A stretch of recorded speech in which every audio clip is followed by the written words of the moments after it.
الحمد لله منشر الخلق من عدم ثم الصلاة على المختار في القدم مولاي صل وسلم دائما أبدا على حبيبك خير الخلق كلهم پڑھیے الصلاة والسلام عليك يا سيدي يا رسول الله وعلى آلك وأصحابك يا سيدي يا حبيب الله الصلاة والسلام عليك يا سيدي يا رحمة للعالمين وعلى آلك وأصحابك يا سيدي يا شفيع المذنبين۔ اللہ تبارک و تعالیٰ کے فضل و کرم سے ہم نے نماز فجر با جماعت ادا کی۔ درس قرآن میں ہم سب شرکت کر رہے ہیں۔ میرا اللہ ہم سب کی حاضری اپنی پاک بارگاہ میں قبول فرمائے۔ سورۃ البقرہ شریف ہماری جاری و ساری تھی اور آج ہمارا سفر پہنچا ہے آیت نمبر 145 پر، دوسرا پارہ ہے۔ اللہ تعالیٰ ارشاد فرماتا ہے وَلَئِنْ أَتَيْتَ الَّذِينَ أُوتُوا الْكِتَابَ بِكُلِّ آیَةٍ، اور اے میرے حبیب اگر آپ اہل کتاب کے پاس ہر قسم کا معجزہ بھی لے کر آئیں، ما تابعوا قبلتک، وہ کبھی بھی آپ کے قبلے کی پیروی نہیں کریں گے، وما انت بتابع قبلتہم، اور نہ آپ ان کے قبلے کی پیروی کرنے والے ہیں، وما بعضهم بتابع قبلۃ بعض، اور نہ وہ ایک دوسرے کے قبلہ کی پیروی کرنے والے ہیں، وَلَئِنِ اتَّبَعْتَ أَهْوَاءَهُمْ مِنْ بَعْدِ مَا جَاءَكَ مِنَ الْعِلْمِ، اور اگر آپ ان کی خواہشات کی پیروی کریں علم آ جانے کے بعد، اے مخاطب اگر تو علم آ جانے کے بعد ان کی خواہشات کی پیروی کرے، اِنَّكَ إِذًا لَمِنَ الظَّالِمِينَ، بے شک تو ہوگا اس وقت ظالموں میں سے۔ الَّذِينَ آتَيْنَاهُمُ الْكِتَابَ، وہ لوگ جنہیں ہم نے کتاب دی، یعرفونہ، وہ میرے محبوب کو ایسے پہچانتے ہیں، کما یعرفون ابناءہم، جیسے وہ اپنے بیٹوں کو پہچانتے ہیں، وَإِنَّ فَرِيقًا مِّنْهُمْ لَيَكْتُمُونَ الْحَقَّ وَهُمْ يَعْلَمُونَ، اور بے شک ایک گروہ ان میں سے حق کو چھپاتا ہے، وَهُمْ يَعْلَمُونَ، حالانکہ وہ جانتے ہیں، جان بوجھ کر وہ حق کو چھپا لیتے ہیں۔ اللہ تبارک و تعالیٰ نے اس میں ایک بات کی طرف اشارہ فرمایا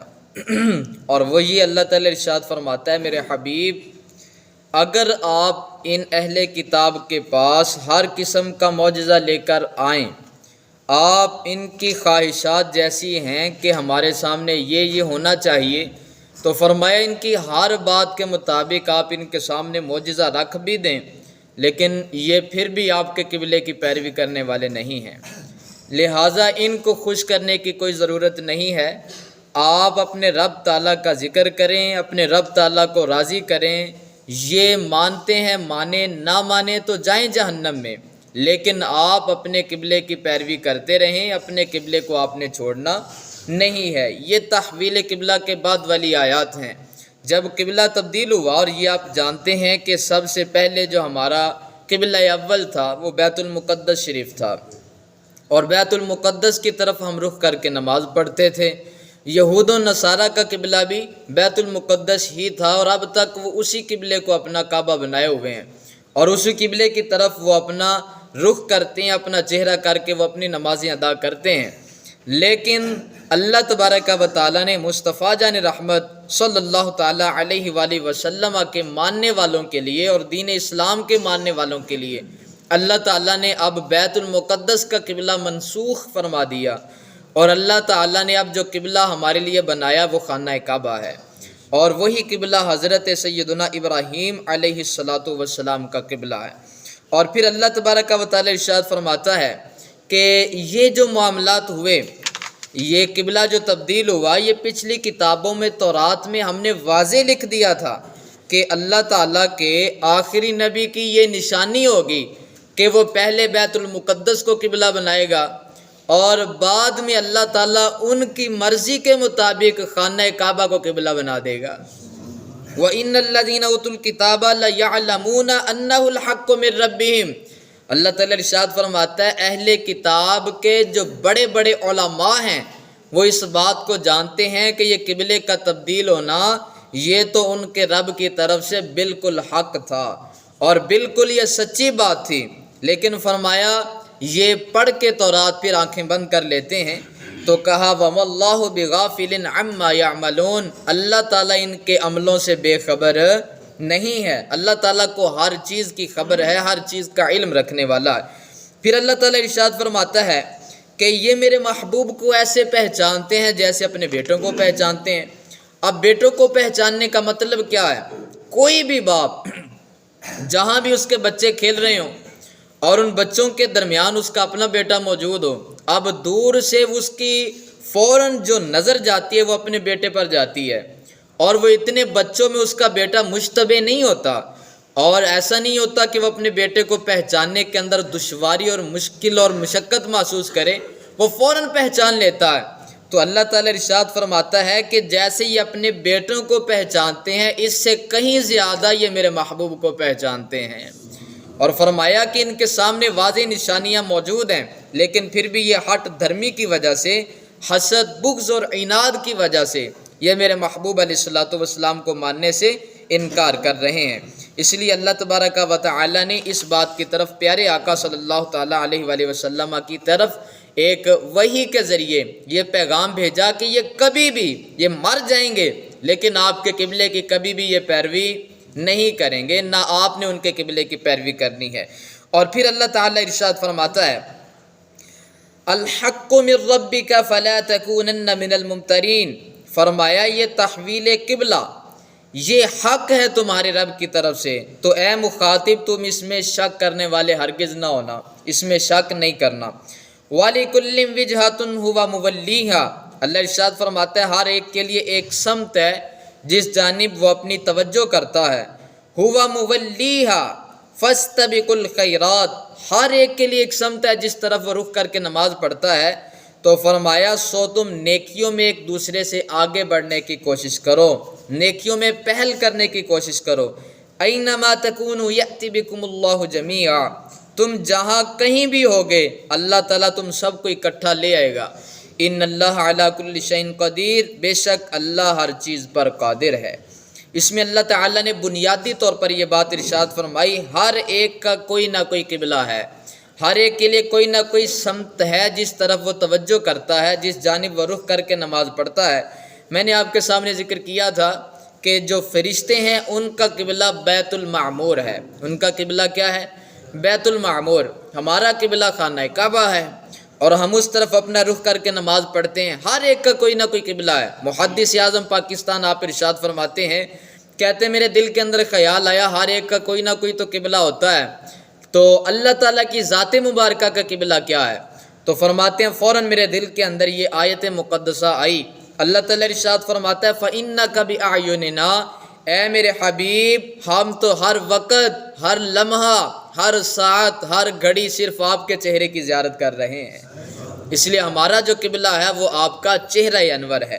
اور پھر اللہ تعالیٰ نے دوسری بات ارشاد فرمائی فَاسْتَبِقُوا الْخَيْرَاتِ، نیکیوں میں ایک دوسرے سے آگے بڑھنے کی کوشش کرو۔ جب نیکی کا معاملہ ہو تو ہر ایک اللہ تعالیٰ کے راہ میں خرچ کرنے کا معاملہ ہو، جہاد کا معاملہ ہو، اور اسی طرح حج کا، عمرے کا معاملہ ہو، جو بھی معاملات ہوں، اور کوئی فلاح و بہبود کا کام ہو، اور کسی بھائی کی خدمت کرنا مقصود ہو، کسی یتیم کی خدمت کرنا مقصود ہو،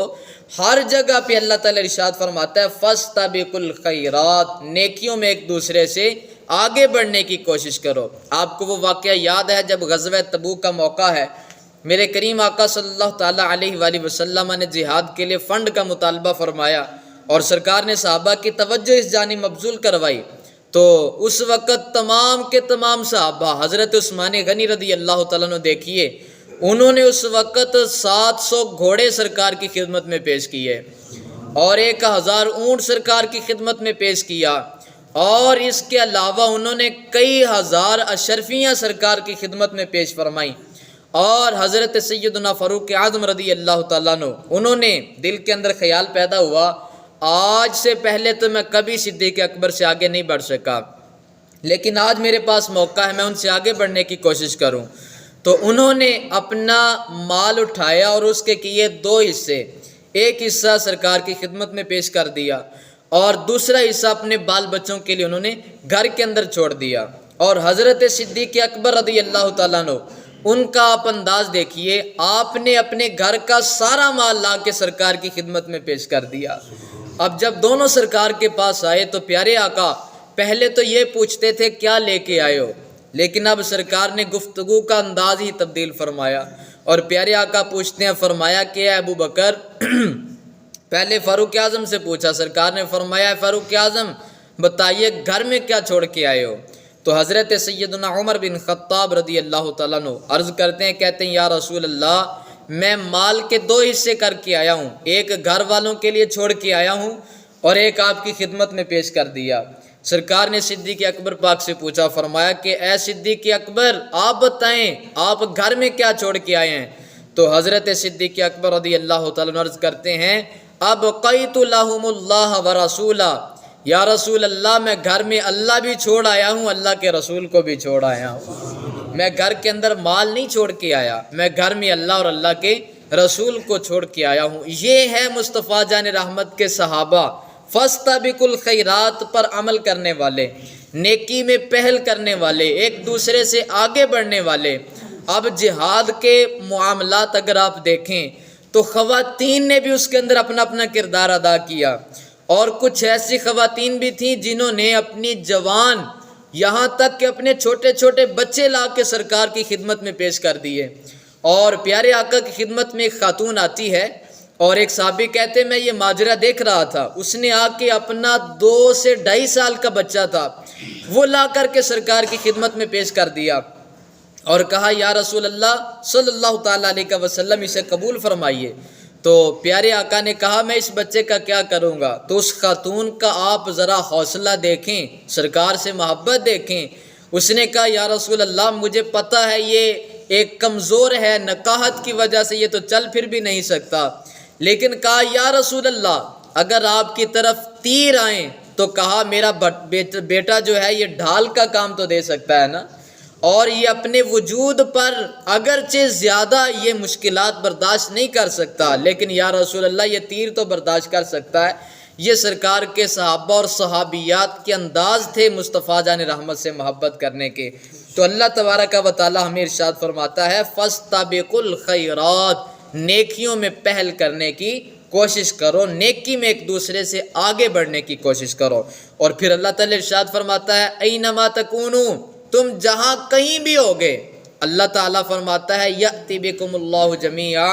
اللہ تم سب کو اکٹھا اپنے پاس لے آئے گا، کیونکہ ان اللہ علی کل شیء قدیر، بے شک اللہ تو ہر چیز پہ قادر ہے۔ اللہ تبارک و تعالی ہر کام پہ ہر فعل پہ قدرت رکھنے والا ہے۔ اس لیے ہمیں چاہیے کہ وہ وقت آنے سے پہلے کہ جب ہم اللہ تعالیٰ کی بارگاہ میں حاضر ہوں، ہم اپنے اللہ تعالیٰ کے حضور، اپنے اللہ تبارک و تعالیٰ کی بارگاہ میں توبہ کریں، اور جو کچھ ہم سے ہو سکتا ہے خیرات کے اندر ہم پہل کرنے کی کوشش کریں تاکہ رب کریم کی بارگاہ کے اندر ہم سرخرو ہو سکیں۔ اس لیے رب تعالیٰ سے دعا ہے اللہ تعالیٰ ہمیں نیکیوں کا جذبہ نصیب فرمائے۔ مالی معاملات میں، جانی معاملات میں، ہر اعتبار سے اللہ ایک دوسرے سے آگے بڑھنے کی کوشش کرنا نصیب فرمائے۔ آمین بجاہ النبی الامین الصلاۃ والسلام علیک یا سیدی یا رسول اللہ۔